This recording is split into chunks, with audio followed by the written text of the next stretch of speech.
Всъщност и трите самостоятелни изложби, които съм успяла да реализирам за момента, при тях това, което на мен много ми харесва е, че преплитам визуалното с звуковата картина и звуковата картина винаги аз си ходя с един рекордер, си ходя с едни слушалки в гората и си записвам, чакай тук мащурци, чакай да се запиша, буря, чакай да се запиша бурята, гръмотевиците, супер, дъжд, да, и примерно проекта Къс земя, то представлява една геодезична сфера и в тази сфера тя е толкова голяма, точно колкото да влезе един човек сам със себе си и да седне на едно столче, да наблюдава фотографиите.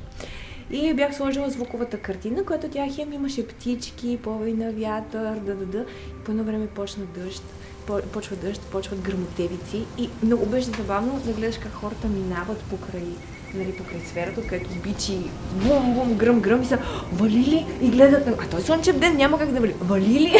И така, това много ми хареса как се шегичката.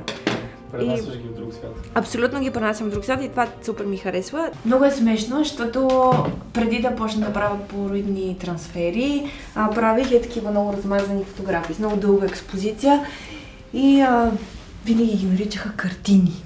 Аз бях хора, това е фотография, не е картина. По същата е фотография, мен точно това много ми харесва да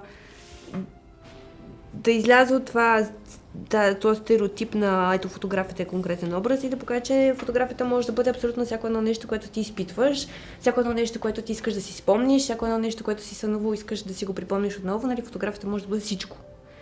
Не е така сложна в рамка. И ми харесва момента на неконкретика, на неясност, да оставя зрителя сам да си измисля какво вижда. Мисля, да не му казвам, ето виж, това е цвете, а да му кажа, виж това, какво е? Това много ми харесва. Аз намирам страшно много вдъхновение точно в природата и точно в природните елементи. Страшно много вдъхновение намирам в нейния ритъм.